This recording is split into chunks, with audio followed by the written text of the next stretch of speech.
अगर आप भी अपना आधार सेंटर खोलना चाहते हैं तो उसके लिए आपको आधार ऑपरेटर या सुपरवाइज़र का सर्टिफिकेट आपके पास होना चाहिए और उसके बाद IIBF का जो एग्ज़ाम होता है उसका भी सर्टिफिकेट आपके पास होना चाहिए।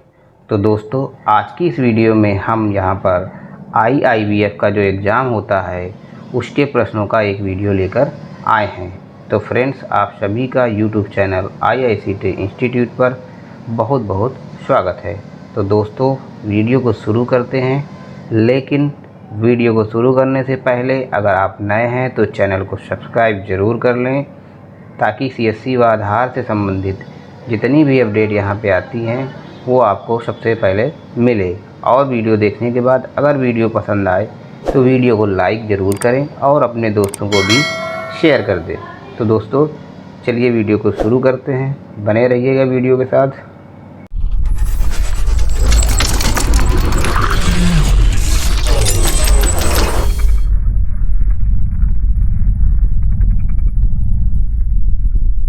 एक लड़की का बचत बैंक खाता खोलना बैंकिंग शब्दावली में से किसे कहा जाएगा? तो जो बचत बैंक खाता खोलने की बैंकिंग शब्दावली में शब्द होता है वो होता है वेस्टेड बैंकिंग। यानी लड़की का अगर खाता खोला जाता है तो उसको हम बैंकिंग भाषा में वेस्टेड बैंकिंग कहते हैं। अगला क्वेश्चन है, भारतीय रिजर्व बैंक का राष्ट्रीयकरण किस वर्ष में किया गया था? तो भारतीय रिजर्व बैंक का राष्ट्रीयकरण 1949 में किया गया था। अगला क्वेश्चन है, को दर्शाने वाले उस ग्राफ को क्या नाम दिया गया है जो एक उपभोक्ता को दिए गए बाजार मूल्य पर और विशेष रूप से आर्थिक दृष्टि से आय के स्तर के भीतर वहन करने योग्य है? तो दो वस्तुओं के सभी संयोजनों को दर्शाने वाले ग्राफ को हम बजट लाइन कहते हैं। जो बजट का ग्राफ होता है वो हमारा संयोजनों को दर्शाता है, बजट ग्राफ। अगला क्वेश्चन है, शेयर ब्रोकर जो शेयरों की गिरती कीमतों की आशंका को देखते हुए शेयर बेचते हैं उन्हें क्या कहा जाता है? यानी शेयर बेचने वालों को क्या कहा जाता है शेयर की भाषा में? तो शेयर बेचने वालों को हम बियर कहा जाता है। शेयरों की गिरती कीमतों की आशंका को देखते हुए जो बेचते हैं उन्हें हम बियर कहते हैं। जो ब्रोकर शेयर बेचते हैं उनको हम बियर कहते हैं। अगला क्वेश्चन, रख रखाव विभाग के श्रमिकों को भुगतान किया जाता है जो उत्पादन विभागों के मुख्य रूप से मरम्मत कार्य करते हैं, लेकिन वितरण विभाग में वाहनों पर भी, यहाँ पे ब्लैंक स्थान है, के रूप में शुल्क लगाया जाता है। तो जो वाहनों पर शुल्क लगाया जाता है वो सेवा शुल्क होता है। तो इस क्वेश्चन का आंसर सेवा शुल्क ही हमें सेलेक्ट करना है। तो ऑप्शन ए हमें सेवा शुल्क ही सेलेक्ट करना होगा, क्योंकि जो भी भुगतान किया जाता है विभाग द्वारा लगाया जाता है वो एक प्रकार से सर्विस टैक्स यानी सेवा शुल्क ही होता है। अब अगला क्वेश्चन है, जब परिचालन लाभ अनुपात 26% है और पूंजी कारोबार अनुपात 2%, तो ROI क्या है? तो ROI का परसेंट क्या होगा? जब परिचालन लाभ अनुपात 26% होगा और पूंजी कारोबार अनुपात 20% होगा तो ROI होगा हमारा 50%। ये फार्मूला से होता है, फार्मूला वाला वीडियो आपको बता देंगे। चलिए अगला क्वेश्चन है, दोहरी प्रविष्टि प्रणाली के तहत, यहाँ पे खाली स्थान है, को लाभ और हानि खाते के बजाय तैयार किया जाता है। तो दोहरी प्रविष्टि प्रणाली के तहत किसको लाभ और हानि के बजाय तैयार किया जाता है? तो राजस्व खाता को लाभ और हानि के बजाय तैयार किया जाता है। राजस्व खाता इस क्वेश्चन का आंसर होगा। अगला क्वेश्चन है, अगले क्वेश्चन में कह रहा है को यहाँ पे ब्लैंक स्थान है। को अर्थ एक ऐसा अपराध है जिसके लिए पुलिस बिना वारंट के बिना गिरफ्तार कर सकती है। तो पुलिस बिना वारंट के बिना जो संज्ञेय अपराध होता है उसमें बिना वारंट के अपराध कर सकती है। अगला क्वेश्चन है, सुदृढ़ वित्तीय स्थिति के लिए आरबीआई ने कुछ सार्वजनिक क्षेत्र के बैंकों पर पीसीए जारी किया है। इस कथन में पीसीए का अर्थ क्या है? तो पीसीए का अर्थ होता है शीघ्र सुधारात्मक कार्रवाई। पीसीए का अर्थ शीघ्र सुधारात्मक कार्रवाई होगा। अगला क्वेश्चन है, एटीएम से नकद निकासी इसका एक उदाहरण है। जो हम एटीएम से नकद निकासी करते हैं तो वो कौन सा उदाहरण होता है? वो होता है मौन अनुबंध उदाहरण।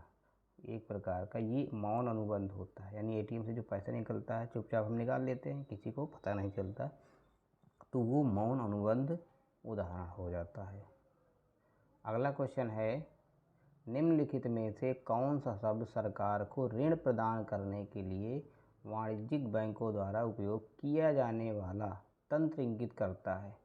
तो कौन सा शब्द सरकार को ऋण प्रदान करने के लिए वाणिज्यिक बैंकों द्वारा उपयोग किए जाने वाले तंत्र इंगित करता है? तो क्वेश्चन का आंसर होगा वैधानिक तरलता अनुपात।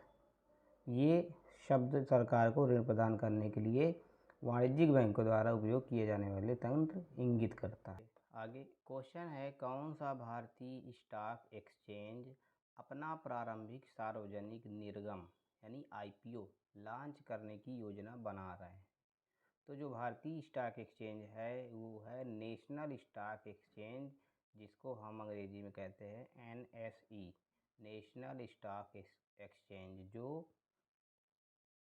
जो अपना प्रारंभिक सार्वजनिक निर्गम लॉन्च करने की योजना भारत बना रही है। अगला क्वेश्चन है, निम्नलिखित में से कौन सा संस्थान वित्तीय स्थिरता रिपोर्ट प्रकाशित करता है? तो इनमें से भारतीय रिजर्व बैंक एक ऐसा संस्थान है जो वित्तीय स्थिरता रिपोर्ट प्रकाशित करता है। तो क्वेश्चन का आंसर भारतीय रिजर्व बैंक होगा। अगला क्वेश्चन, ऋण की चुकौती की गारंटी के लिए एक उधारकर्ता प्रतिज्ञा करने वाली संपत्ति को कहा जाता है? तो जो ऋण की चुकौती की गारंटी के लिए जो उधारकर्ता प्रतिज्ञा करने वाली संपत्ति होती है उसको हम संपार्श्विक संपत्ति कह सकते हैं। तो संपार्श्विक संपत्ति आंसर सही। अगला क्वेश्चन है, भारतीय डिपॉजिटरी रसीद के बारे में निम्न में से क्या सत्य है? तो भारतीय डिपॉजिटरी रसीद के बारे में निम्न में से सत्य क्या है? यह एक सार्वजनिक क्षेत्र बैंक के साथ एक जमा खाता है, ये गलत है। यह भारत में किसी भी जमाकर्ता के साथ एक निक्षेपी खाता है, ये भी गलत है। यह भारतीय रुपये में अंकित किया जाता है, ये सही होगा। इस क्वेश्चन का आंसर यानी डिपॉजिटरी रसीद के बारे में ये सही होगा कि भारतीय रुपये में अंकित किया जाता है। अगला क्वेश्चन, निम्नलिखित में से निम्नलिखित में से कौन सी वर्तमान संपत्ति है? तो निम्नलिखित में से वर्तमान संपत्ति है अल्पकालिक ऋण और अग्रिम, ये वर्तमान संपत्ति है। अगला क्वेश्चन है, राजकीय प्राप्तकर्ता को कौन सा अधिकार नहीं है? तो राजकीय प्राप्तकर्ता जो होते हैं उनको दिवालिया की संपत्ति को गिरवी रखने का अधिकार नहीं होता है, यानी जो पागल होते हैं या दिवालिया होते हैं उनकी संपत्ति को गिरवी रखने का अधिकार राजकीय प्राप्तकर्ता को नहीं होता है।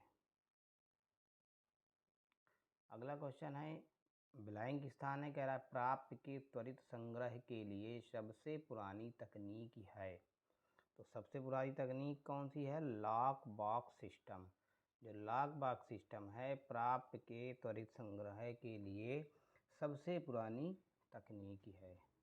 अगला क्वेश्चन है, आरबीआई मौद्रिक नीति का प्राथमिक उद्देश्य क्या बनाए रखना है? तो क्या बनाए रखना है? आरबीआई की मौद्रिक नीति का प्राथमिक उद्देश्य मूल्य स्थिरता बनाए रखना है। तो क्वेश्चन का आंसर होगा मूल्य स्थिरता। अगला क्वेश्चन है धन शोधन निवारण अधिनियम 2002 प्रभावी हो गया है, जिसमें से निम्नलिखित में से एक तारीख है। तो जो धन शोधन निवारण अधिनियम 2002 बनाया गया था, उनमें वो हमारा कब बनाया गया था? जुलाई 2005 को बनाया गया था। जुलाई 2005 को बनाया गया था। अगला क्वेश्चन है निम्नलिखित में से कौन धन के स्रोत हैं? कौन धन के स्रोत हैं? बोनस शेयर जारी करना, अचल संपत्तियों की खरीद के खिलाफ शेयर जारी करना, डिबेंचर का शेयरों में रूपांतरण, ऋणों को शेयरों में बदलना। तो इनमें से कोई भी नहीं होगा जो धन के स्रोत हैं। अगला क्वेश्चन है निम्नलिखित कथनों में से कौन सा सही है? तो कथनों में से कौन सा सही है? बाहरी विश्लेषण पूरी तरह से जारी वित्तीय निवारण पर विवरण पर निर्भर करता है, ये भी सही है। व्याख्या और विश्लेषण दोनों अलग अलग है, ये सही है। वित्तीय विश्लेषण व्याख्या को कवर करता है, ये भी सही है। तो इस क्वेश्चन का ABC सही होगा। क्वेश्चन है यदि एक मशीन जिसकी मूल लागत उसका मूल ह्रास मूल्य है तो नकदी में बेचा गया है, जबकि नकदी प्रवाह विवरण तैयार करते समय इसकी नकदी प्रवाह पर प्रभाव होगा। तो निवेश गतिविधियों से नकदी प्रवाह रुपये 34,000 रुपये इसका क्वेश्चन का आंसर होगा। निवेश। तो दोस्तों ये था IIBF एग्ज़ाम से संबंधित वीडियो का संकलन। आशा करता हूँ आपको वीडियो अच्छा लगा होगा। अगर वीडियो अच्छा लगा हो तो वीडियो को लाइक ज़रूर कर दें और कमेंट में अपनी राय ज़रूर दें, ताकि हम आपके लिए वीडियो से संबंधित सुधार कर सकें।